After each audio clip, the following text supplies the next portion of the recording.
Well, good afternoon. Good afternoon and welcome to another Webinar Wednesday. Webinar Wednesday number 330. And we're hosted by the Cal State Bakersfield Small Business Development Center. Welcome today. We're looking forward to another great webinar, our pre-holiday edition. It's festive, it's fun, it's Webinar Wednesday.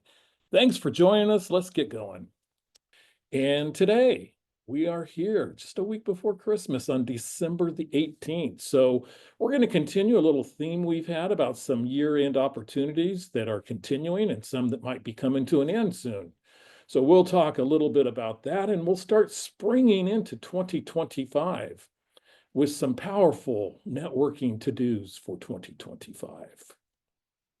As we put a ribbon and a bow around 2024, we'll be talking about on our capital quarter segment, we'll be talking about, knowing your cash flow and maybe some of the resources and tools that are available for you to really get a good grip on your cash flow and looking at that, looking at the cash within rather than always looking for external sources, which we usually cover on the capital quarter, but looking at those internal sources that might be available for you.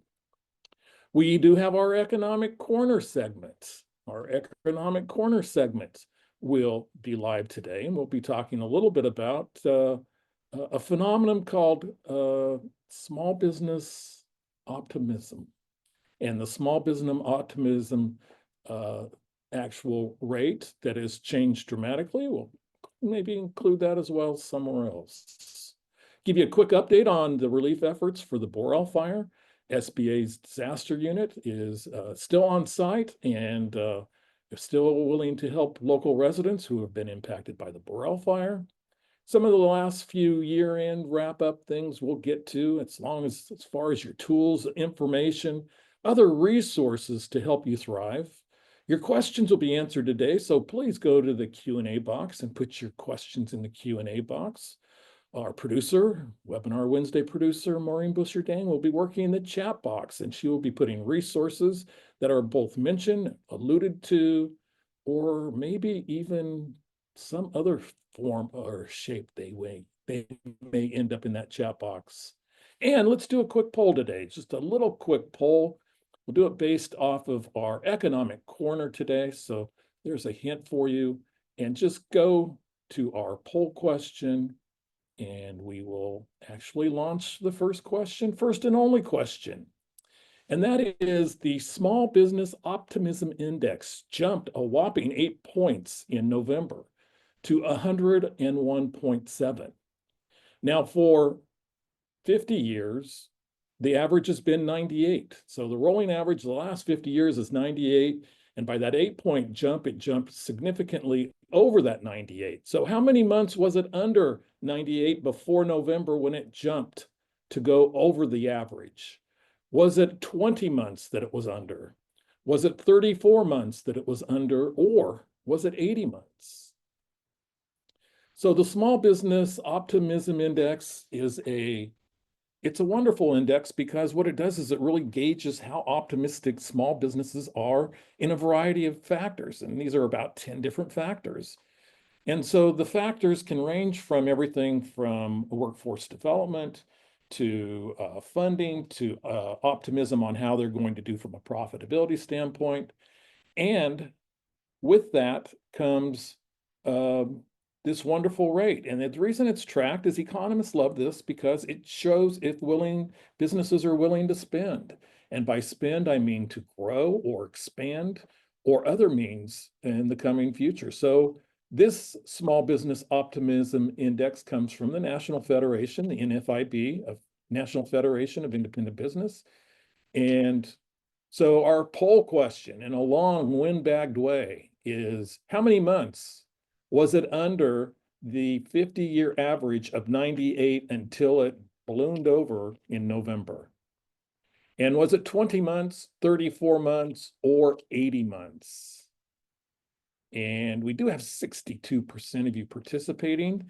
Thank you for your participation. We're going to give you last second to get in and then end the particular poll at this point.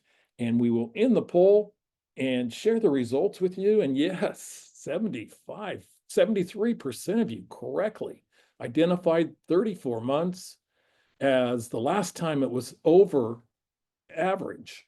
So the optimism rate is over average for the first time in nearly 3 years.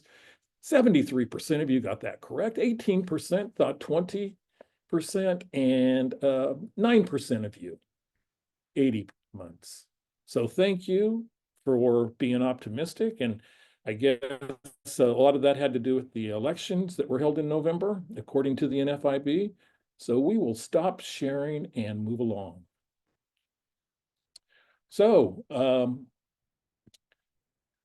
right now, let's jump to Webinar Wednesday Christmas edition, I guess. I love these pictures. So our first guest today is going to be Bob Meadows. Bob is currently with the Valley Strong Credit Union, many years as a banker with many fine institutions through, in, and out of Kern County. Also has actually worked in the economic development field as for economic development with Shafter. So perfectly rounded background, really one of the premier networkers that we find anywhere.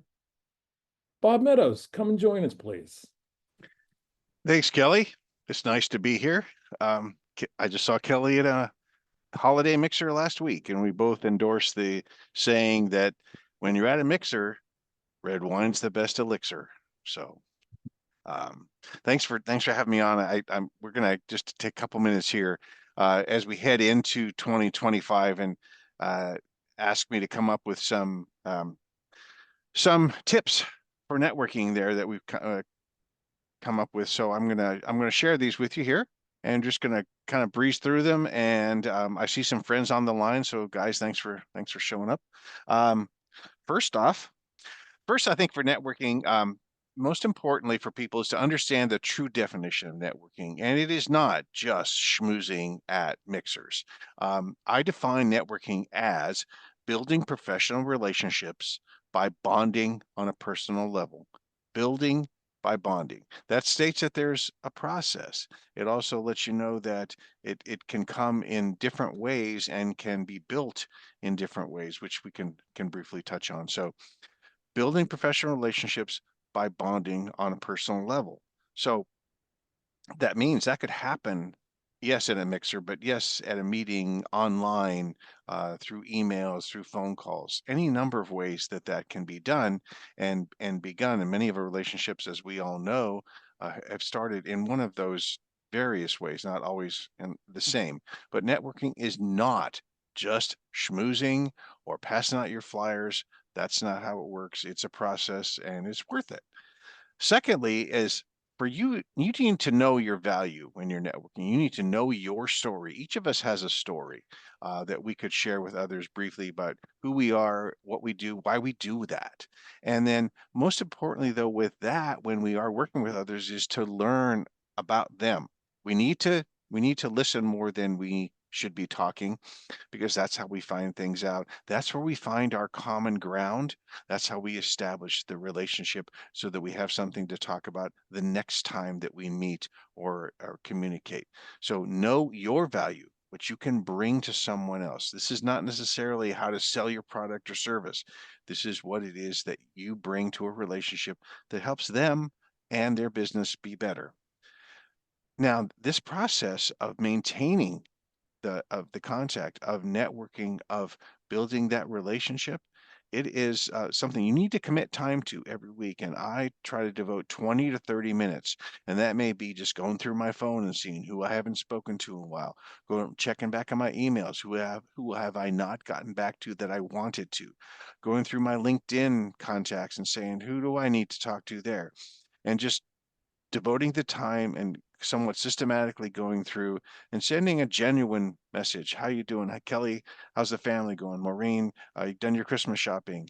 Look forward to seeing you after the first year. Something like that. But you'll be amazed to find that when you commit to this process and you reach out to people, they will often say, man, glad you reached out to me. I wanted to talk to you about this. Or maybe someone just knows that they mattered enough to you. You met them, you're looking to build a relationship, and you reached out you showed that initiative and you were proactive about it. Really makes a statement about someone that you want to keep doing business with and look to help. I say also the fourth point, you should seek to be productive and not just popular. Everybody loves being popular. Show up at a mixer. Hey, look who's here. What a great guy. What a great gal. Maybe you're the one that buys drinks or something. But being popular is just not enough. And when I say productive, here's where it's not about what you can get. I prefer to look upon this as what you can give. What can you help people with? What are ways that you can add to someone's life, their business, and help them out? The irony of that, as many of you already know this, when you give, you get.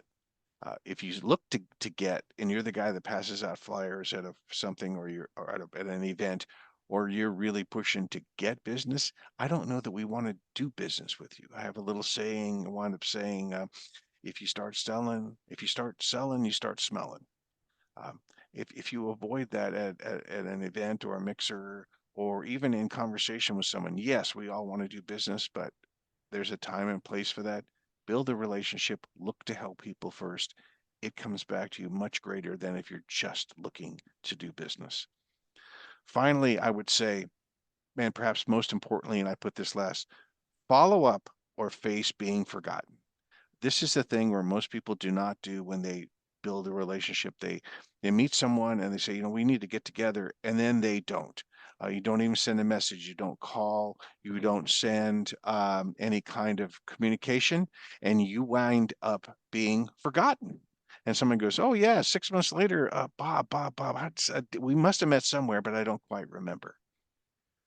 I find these 5 tips just in general to be very helpful. If you embrace these, if you put these into practice, this is not magic. This is no mystery to this. This is just about your effort and your commitment about doing well for others and how it comes back to you.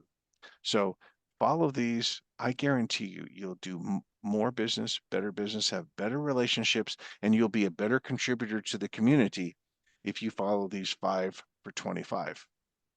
And that's what I got, Kelly. Wow, Bob, fantastic advice. Fantastic advice. And I would never add a 6th tip, but I did learn something when I was at the mixer with you last week, and you were in your networking prowess, I might want to say, is that, it doesn't hurt if you're at a mixer is to hang out with that networking superstar for a while. Even if you would buy them a glass of wine or offer and be turned down. I learned that just by hanging around Bob Meadows that I met quite a few interesting and great people. So, Well, you're very kind. What I would say to you is if we hang out, I always try to introduce you to people. And if any of us cross paths at mixers or events, or there's some way we can get you connected, can't help it. I'm going to look to do that. And I think if we all do that, we get these better connections, and we're able to help each other more. So I'll look forward to seeing you at the next one too, Kelly. well, it's a Thanks lot for of fun. thanks for having me on. I appreciate it. Merry And thank Christmas to everybody. you for the tips. Great advice. Great advice. Okay, moving a little bit along now. So let's go to what is going on with the SBA loan disaster centers in Lake Isabella. And that's at the Senior Center on Lake Isabella Drive. It will be closed temporarily beginning tomorrow and then reopening after the holidays on Monday, the 6th. So if your business had sustained physical damage, you lost inventory, etc., or even if you actually had an economic loss, whereas your sales or revenues have gone down or will be going down in the next 6 months because of the fire, that there are programs that can help you. And they will be in person again on Monday, January the 6th, if you can't see them tomorrow. So there is help in the form of low interest loans.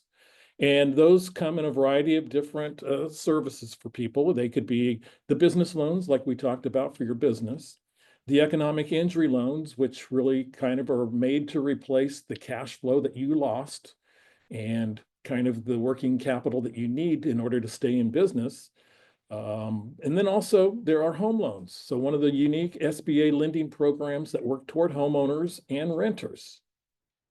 But the unique thing also is they have mitigation. They have mitigation for future disasters to where you can go in and if you have suffered a verified physical damage, you can go in and actually get a small business loan in order to mitigate future risks that you might have in that particular area. So a lot of ways that the SBA is in Lake Isabella helping out after the Borel fire.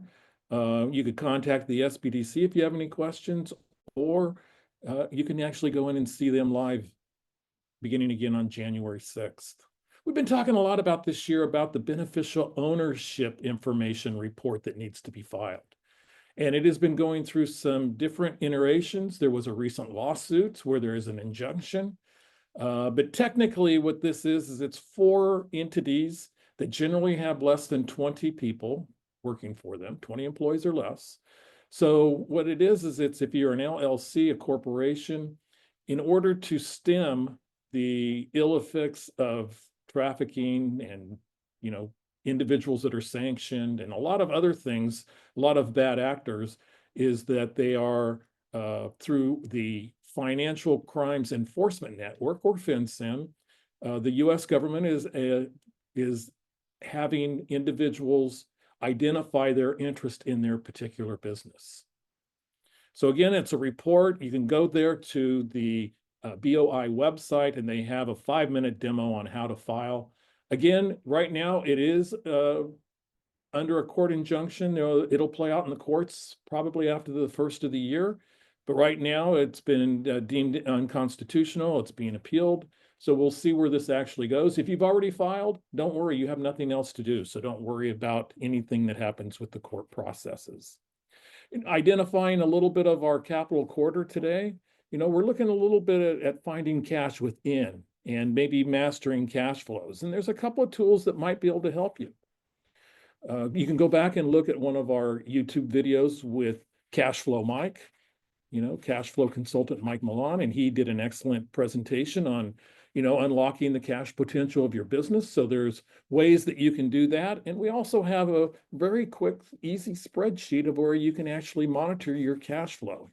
And you can use each of the 7 topics on your left that are bolded, where you start with your cash in hand. You just add the cash receipts to get the cash available. Your cash paid out will then leave your cash position at the end of 1 month.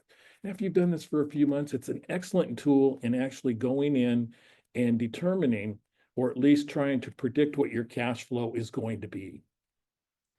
So that is a tool that's available. We talked about the optimism and the small business confidence rate, or optimism rate. And again, it's because so many businesses are more likely to spend and invest and to be bullish and optimistic and just really happy about their business and the fact that they are in business. So that is actually had that huge increase. The SBDC has a variety of different tools in order to help you. Everything on that page is available as a form of reference in meeting with a local advisor. One that we'll talk about is right now is our YouTube page. And this webinar, in addition to many others, will end up in that particular YouTube. 432 subscribers. Subscribe now and get a notification when a new webinar Wednesday is dropped into our CSUB SBDC YouTube page. Also, a great tool is our vertical IQ that we'll be talking about that does industry intelligence, some great industry analysis, and trying to find out how your particular business competes in the industry that you reside in. So a lot of great research and tools in there, and we'll be talking about that after the first of the year, along with, it's New Year's, so there's going to be new laws that are affected and impacted by California law changes. So the California Employers Association does provide assistance to no cost to employers. There's a variety of counties located in the Central Coast region, the San Joaquin Valley, and also in the Sierra Nevada areas. There's numbers that you can call and get free assistance. And with the law changes coming, it's a great opportunity. If you have any questions about any of those laws that are going to be impacting your business, if you would like to sign up for some free, no cost, no obligation, confidential one-on-one advising, there's our location, our website, CSUBSBDC.com. Go there and meet with an advisor, a sounding board, float some ideas, look for some funding, a lot of ways that we can help your particular business. And that brings us to today's special guest, and that is Michael Balstad, who is the founder of Bizleavable, a firm that specializes in exit strategies for small businesses wanting to transition. Michael's going to be talking about a newer program that is got a very, very quick shelf life, and so we're going to move on to that. But he has worked a lot in the transitioning business phase. Joining us today to talk about this new great program, or actually great program that might be expiring, is Michael Balstad. Michael, take it away, please. Hey, Kelly, great to see you. Hi, everybody. Thanks for being here today.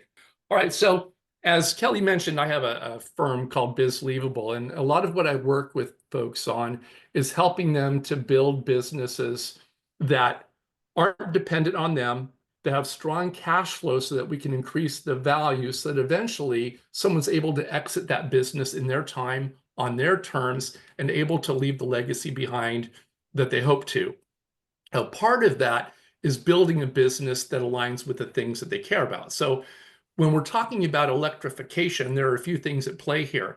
When Kelly was talking a moment ago about strengthening cash flow, if you're in a business that has commercial vehicles, whether they're work trucks, delivery trucks, we've worked with a lot of fleets that are in the disaster remediation space, where they're maybe going in and dealing with flood or fire damage, that have taken advantage of this program. In any case, we look at the fact that while electrification has had a rollout that you've got reactions all across the board, but one thing that's most people will agree with is that there's been no shortage of electric vehicles, but there has been challenge with infrastructure, and there has been a challenge with cost in being able to get into an electric vehicle. So when I was asked by the Electrify California program to work with them on rolling this out, the idea was to fold in and identify a lot of programs and resources that are out there that people aren't utilizing to help not only speed, but also make more affordable the eventual transition to electric that we're going to have on vehicles. And one that's logical, and we're doing it, in not a rush to it, but doing it methodically. So it made sense to me. It's not something that's going away. So let's just, do it in a way that makes sense for everyone and helps people to do it economically without harming their business. Okay, so here's the challenge we face. We have skyrocketing fuel costs and maintenance expenses. For any of you that have a fleet, small or large, you've dealt with that. You've got costs of maintenance on your vehicles. Maybe you're having to swap the vehicles out. Fuel, insurance, all of these costs exists. On top of that, depending on the state that you're in, I mean, obviously we're all here for this presentation in California, there's pressure to meet emissions regulations. In fact, I just saw today where the EPA approved Newsom's mandate of no new electric cars after 2035. So there's going to be some pressure. That'll all play out whatever happens in the courts. But the bottom line is that we're seeing public policy that's leaning more and more towards electrification, and the pressure is born by those of you with small businesses having to manage your finances to be able to afford how these policy changes affect your cash flow. Then we look at the cost of operating them. When we're seeing costs for internal combustion engine vehicles running at 15 to 20 cents a mile versus EVs at 3 to 5 cents a mile, that's a pretty big, pretty big difference in fuel cost that one's bearing as, running a gas or a diesel fleet. And then, maintenance fees are significantly more. And most of these things are, no one's really arguing them. There's fewer moving parts. You're not dealing with fuel. You're having issues as it relates to, electricity costs, which vary across the state. But the biggest issues have been with the cost and infrastructure. So again, if we dig into the benefits, cost savings, reduced operational costs, we're seeing typical savings of about 40% on fleet operational costs when there's a transition to EVs. Another benefit is staying ahead of California's emission mandates. Yeah, it's kind of the carrot and stick deal. If you're waiting until you're after the mandates, you're paying fines. If you're leaning into it in advance, there's a lot of programs up front that might help you to defray some of the costs. And then finally, there's business opportunities. And these are the things that make more sense to me. And that's areas where you're looking at return on investment. Now, if we look back at the very first one with the reduced operational costs, if you're really able to measure that, what you're really doing is increasing your net margins.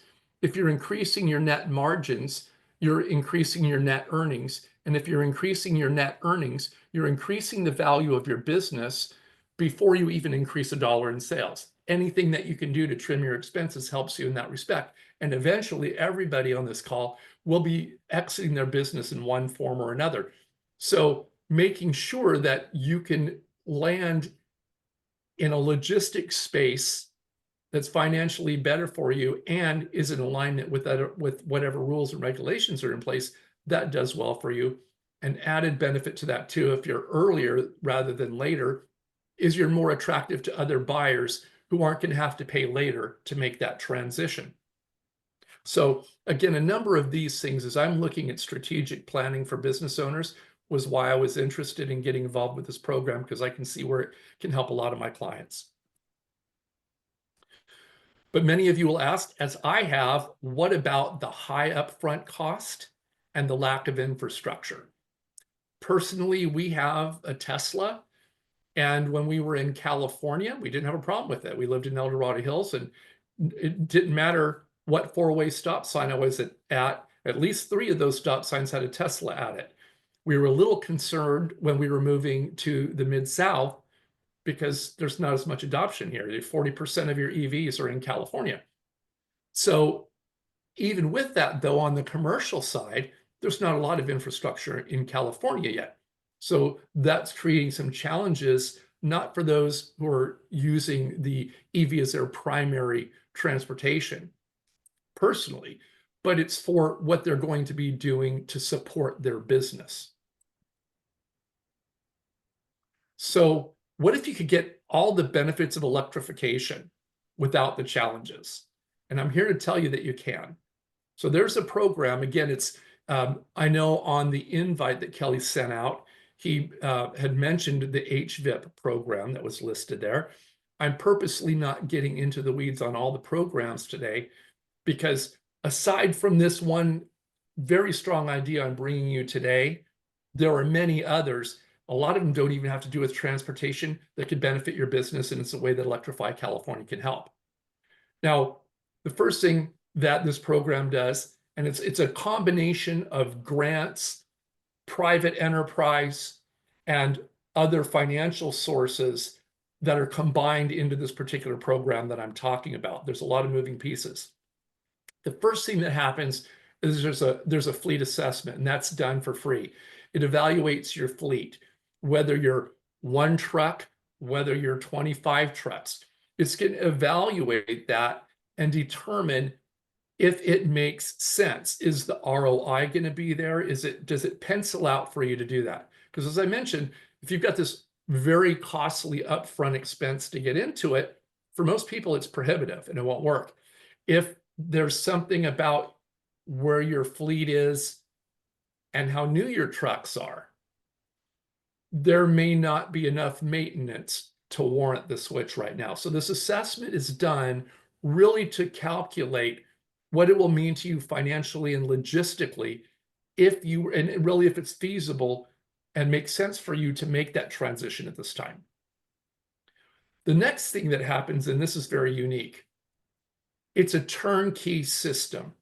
I mean, you can go out and buy a GM's affiliated Bright Drop. That's their EV commercial truck brand. You can go buy those right now. But again, a lot of the challenges are, where are you going to get it charged?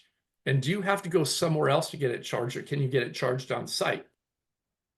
This particular program, and then on top of that, how do you do it? If you're going to install it at your place, are you going to be the one dealing with the permitting? Are you the one going to be dealing with getting the financing for it? There's all kinds of stuff that goes into it, and you're still having to run your business. What this program does is, if you are eligible and if it makes sense for your business, this program will get you the trucks with no upfront cost, zero upfront cost. Then if you own the property, or if you have a friendly landlord, they will put in the commercial charging infrastructure at no cost whatsoever to you. And if you or the landlord who have allowed this infrastructure to be put in, those chargers are available to other commercial folks to charge at. This program does revenue share with you. That's right. If you've got a spot where you're charging your own electric trucks and someone else comes up and charges the truck, they're getting charged for that, and you get a piece of that revenue. So not only does it cost you nothing to get into electrifying your fleet, you actually have an additional passive revenue source to help you further make that make sense for you. And that's where we see in number 3, revenue generation, earn income through grid stabilization programs. So it's a really neat program. They're saying that it's up to $100,000 a year. I mean, that would be really nice.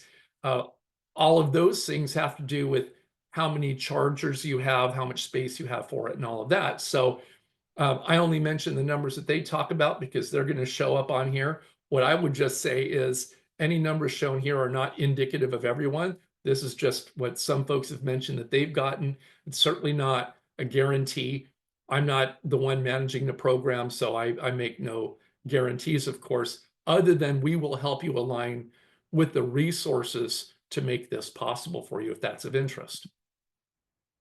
So real results from businesses who are utilizing this program: 40% reduction in operational costs for their fleets. So think about how much that would put on your bottom line. How much would that improve your profitability? Or if you're still recovering from slowdowns from the pandemic, how much would having that extra money to your bottom line mean to your recovery? Even if your sales didn't increase, but you had that much increase in your profitability, how much better is that going to make you look to a bank if you're having to secure other working capital? Again, the additional revenue, if you're one of those folks that's going to be eligible to put charging on site, you have additional revenue that's free to you at no cost that gets added to your bottom line. So this really can be a good opportunity for the right partners. And then, the biggest piece I go to is the biggest obstacle: zero upfront investment required. So assuming all other things, like not having a huge expense of getting out of your current vehicles, that your current vehicles aren't new and aren't low cost to manage already. If you're in a position where it makes sense and it costs you nothing to make the switch, this could be a really good opportunity. So how can we get started today? First, you'd sign up for a free fleet assessment. Next, the program managers will develop a custom plan for you, assuming that it pencils out. Then you'll be able to electrify with confidence because you'll know everything that's going to go into, what logistically has to happen and what time is it going to take. If you're going to be putting the charger on site, how much time is that going to take? What's it going to take to go through permitting? When will construction happen? Who's managing the construction? That all happens on number 3, because where number 2 is the actual plan, number 3 is the program manager executing on it. You don't have to execute on it. You don't have to delegate to your staff. You don't have to do it yourself where you're already spread too thin. This is just something that's going to be managed for you with nothing out of your pocket to do it. And, finally, it's complete the Electrify California online contact form to get started today. So that's all that has to be done to get started on this. So, again, fleet electrification is the opportunity of the present when there are benefits and subsidies to do it versus penalties to pay because you haven't done it in the future. I don't like the stick myself, and I don't get easily swayed by that kind of thing. I more like the fact that doing it at this time could make good sense as an ROI for your business and help strengthen your balance, not only your balance sheet, because you're going to be taking, probably taking some debt off your balance sheet, but also your cash flow because it's reducing your monthly cost. There's a simple monthly cost for each of these vehicles, and you won't believe the cost when they quote it to you, but a lot of that is because they are combining various grant programs to help offset the actual costs. So if you visit the Electrify California, and I'm going to go ahead and put this in the chat when I get out of here, the link to this, you simply put in your contact information, mention that you were on the webinar with me and you'd like to learn more.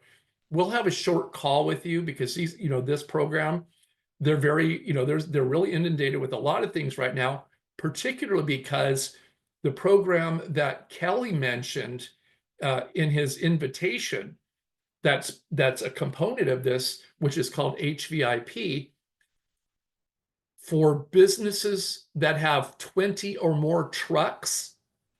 Part of this program's subsidy expires December 31st. So if there are any of you who currently have 20 or more trucks as part of your fleet, this is time sensitive for you. As long as we can get you in that you're registered for it, then 20 or more, you're going to expire. 20 or less, you're still going to be able to apply next year. We'll still have time for that.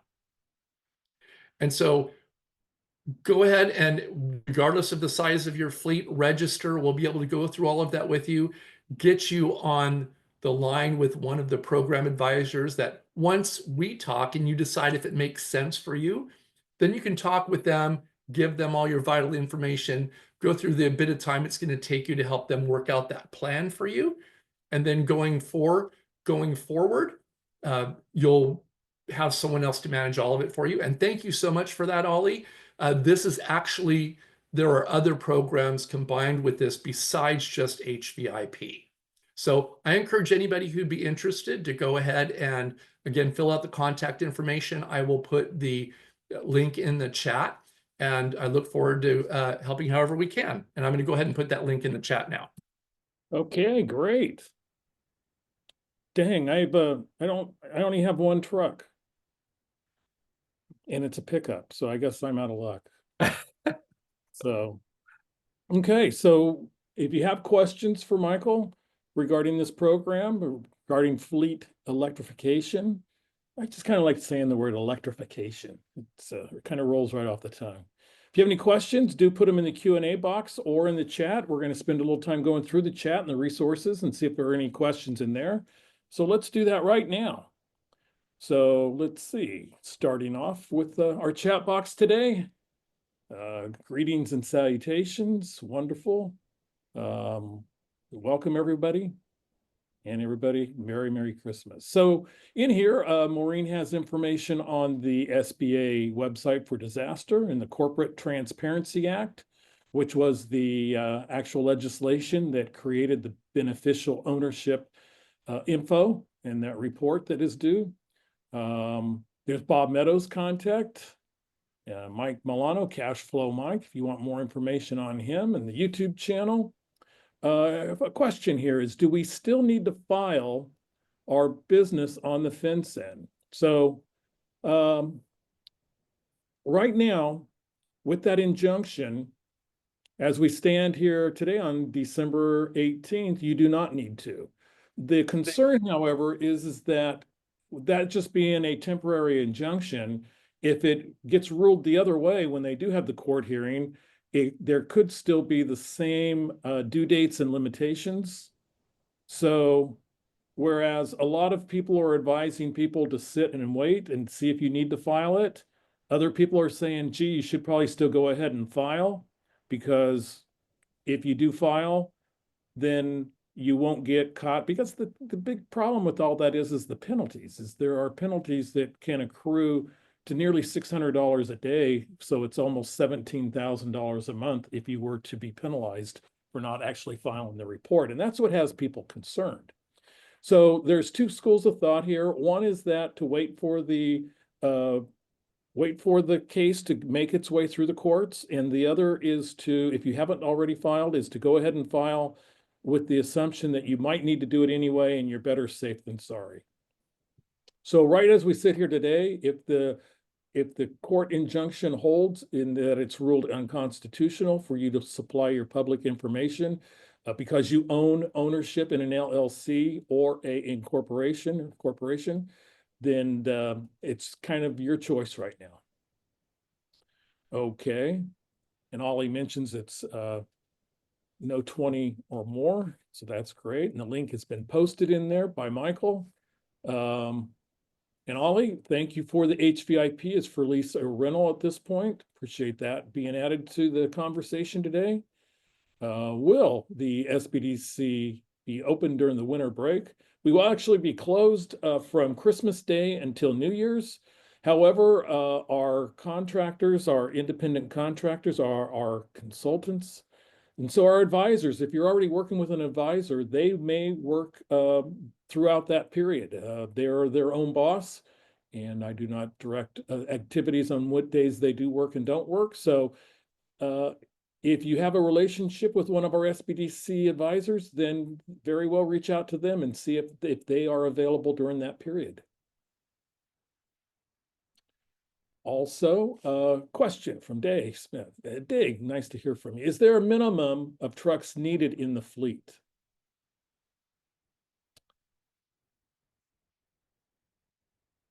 So, all right, did you hear that one, Michael? I think you're on mute. I did. So, typically they're oftentimes looking at 5, but that's not hard and fast. They just look at where it pencils out. They'll run an eligibility for anybody, but they've found that 5 is kind of the spot. And the important thing to understand is that what winds up happening, and particularly with the HVIP, is that this turns into a kind of a lease, but it also includes, it's one all-inclusive price that includes installing all the infrastructure. So like I said, there's a number of components to this, a number of funding components that they use. So it is a lease. So there's no forced buyout or anything like that. It's one low monthly payment per truck. There's nothing with regard to the charging stations if you're getting it on your own site. So, for everybody, it's going to be a little different. I'll tell you one thing. There's one thing they've had a number of program companies that they've been working with are in the restoration space and mitigation, where they've got several box-sized trucks. And, maybe some of you on the call have these. Maybe some of you have seen or used them, where they'll come out where there's been a flood, and they come out with the box truck, and they bring out all the fans and all of the commercial vacuum equipment and all of that. There's a number of companies that have multiple trucks in that space that are now using these, and it's been very effective for them. So really, you could do this with anything where an upfitted box truck will work. And again, the main reason I brought the electrification up today is that because for those with more than 20 vehicles, about a third, the financing after the first of the year, the monthly payment will be about 50% higher than it is now.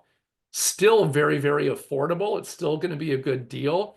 It's just the part of the monthly cost that was offset by the HVIP for those larger fleets will be gone. For those under 20 vehicles, that HVIP will still be there, and all of the other components of that will still be there as well. So, and then let me go. So we answered that one. The EC contract length. So Electrify California, like SBDC, is a technical assistance organization. And it has been put together specifically to be hyper-focused on electrification programs in California. That's all that we do. So I have contracts with SBDC as well, where I work on helping people with their strategic and exit planning, purchase, acquisition, and sales of businesses. And that's my broad-based expertise where I'm brought in. But Electrify California is just a very narrow scope where we're helping, much as SBDC does, we help link folks with these other programs. Therefore, there is no contract length with us. We're simply like SBDC, that we're advisors that participants who use us don't have to pay out of their own pockets, much in the same way it is with SBDC. The contracts with the other programs are going to really be dependent on the size of vehicles. And again, you know, I brought up the electrification of the fleets today, because that one's very timely, particularly for those over 20 vehicles, 20 or more vehicles. But there are many other programs out there as well that you can be helped on. For instance, there's programs that will give you a voucher and pay a big offset if you have off-road or agricultural uses of electrification. There's all kinds of resources out there. And our role, going to Troy's question, that's the role that we have, is that we talk with our clients no differently than I do with SBDC, where I'm doing a discovery and figuring out what the needs are. We're then in the narrow focus of electrification, we're going to be looking at what programs are a fit.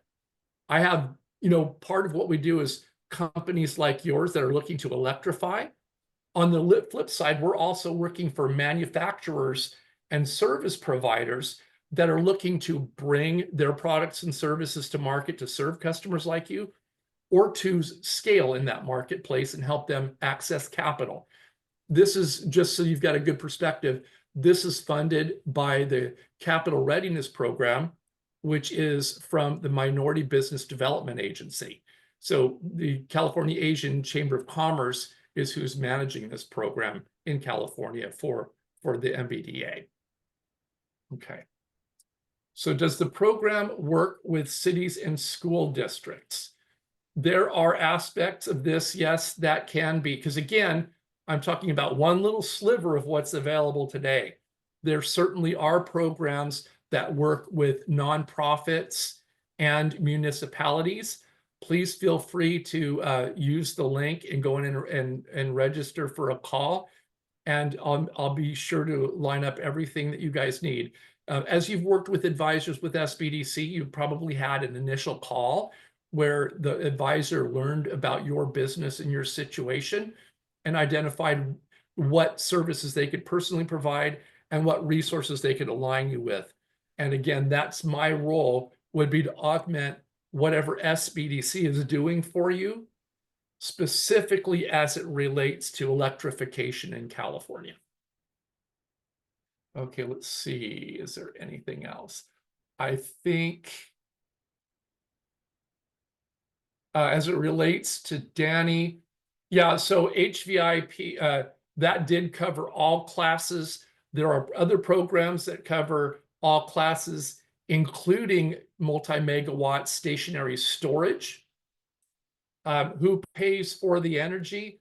That would be the user. If you're setting up charging on your site, you're not paying for the installation or all the infrastructure itself, and you're going to pay for your own energy usage. The thing is, it's going to be offset by the energy that's being sold, the energy that's other people are coming and charging on your site. So you can be offsetting some, most, or all of your charging expenses, really depending on how frequently and how much you have in infrastructure and how much of it is available for other people to charge, such that it's not interfering with the, your need to charge your own vehicles, if that makes sense.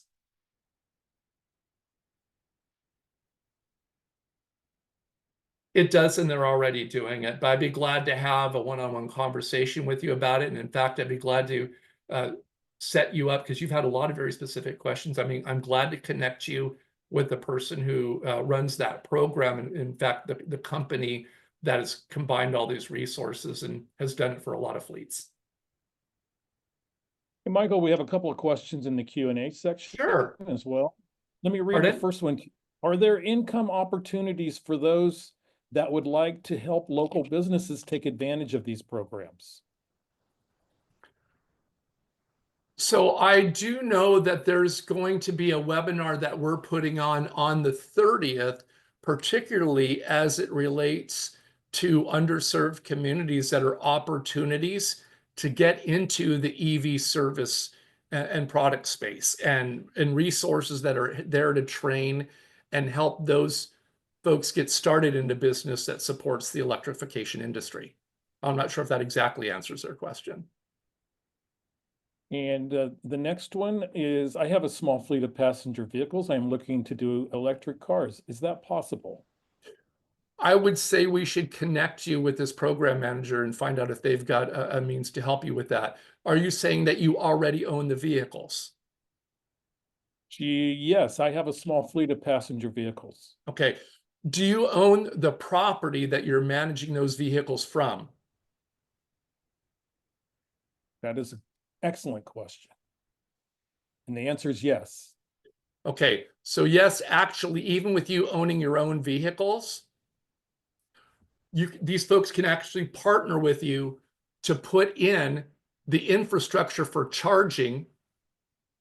And as long as you're, you said for an income opportunity, as long as that charging area is available to outside folks to use, you would be sharing in the revenue generated from those folks using your chargers. That then again helps you offset your own charging expenses. Outstanding. Okay, well, that winds up the questions and answers. Going back to see if anything landed in the chat. Ollie, I'm going to email you. You probably may even have an opportunity to work with us. So let me, if it's okay with you, I'll email you. That's great. Yeah, thanks, Ollie. Ollie, feel free to come back any Wednesday. I like people to ask questions. I love it. So often the webinars, people don't ask me any questions, and I got to guess what people are thinking. And yes, Troy, we will email you as well. Troy, if you don't mind, if you can just send it directly to me, you don't have to send it in the group. If you just message me directly, I'm glad to email you. Okay, well, looks like we're out of time. We're out of time. We're out of questions. We're out of time for the entire year. It's got a bow and a wrap all around this year for Webinar Wednesday. So thank you all for attending today, and look forward to some good programming next year. Wish everybody a very Merry Christmas, a Happy New Year, and we will see you next year. Happy holidays, everyone. Goodbye now.